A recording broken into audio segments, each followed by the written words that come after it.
It's common sense. Kia ora. Damien O'Connor. Thank you, Mr. Chairman, and indeed it's an honour, I guess, as neighbours of Canterbury to get up and speak on this piece of legislation and acknowledge, I guess, and respect the terrible tragedy and the loss that region incurred.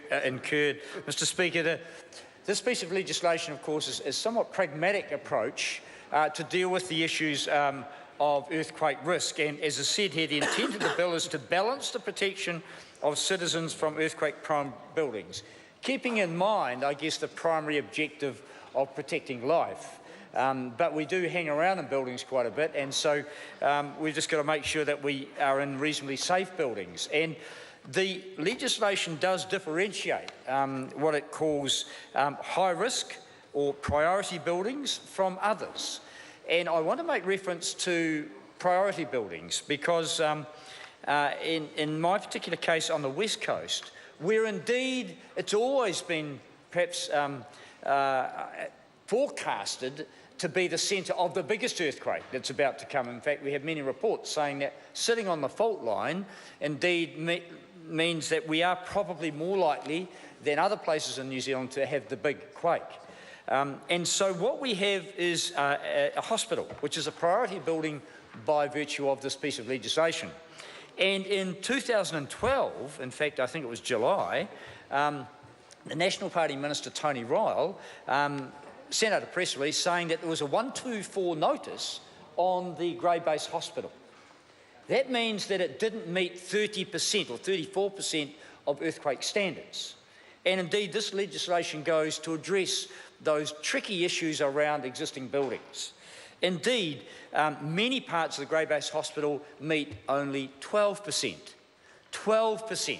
of earthquake standards, Mr. Speaker. By any person's measure, it's not safe. And indeed, it's somewhat ironic when people go to a hospital for safety, they walk into a building, and in fact, the emergency department at Grey Base Hospital meets about 12% of earthquake standards.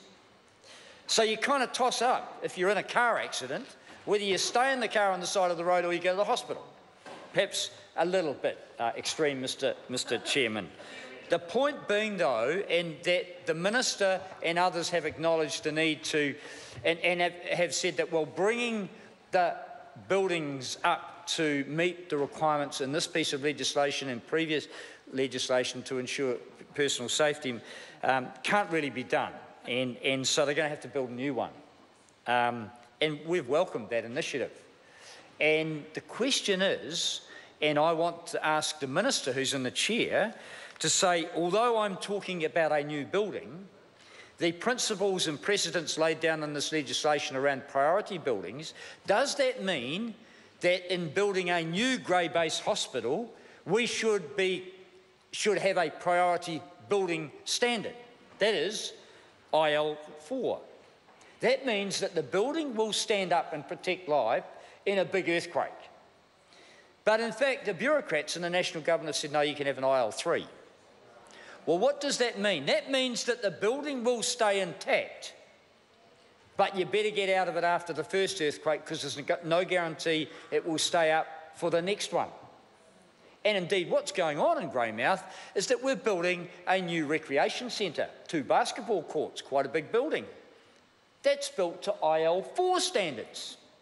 So what's going to happen is that in spite of our best attempts here to protect life in existing buildings, the government's building a hospital to IL3 standards, which is less than what we would expect through this piece of legislation. Because the legislation identifies priority buildings and says that it's up to the local councils and that to work out risk assessments, and I think that's very, very fair, Mr. Chairman.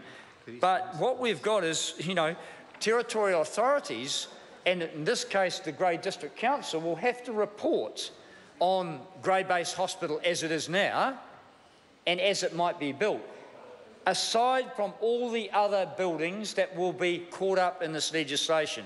I accept the wisdom and the general purpose of it, but we have to accept the precedents that this will lay down.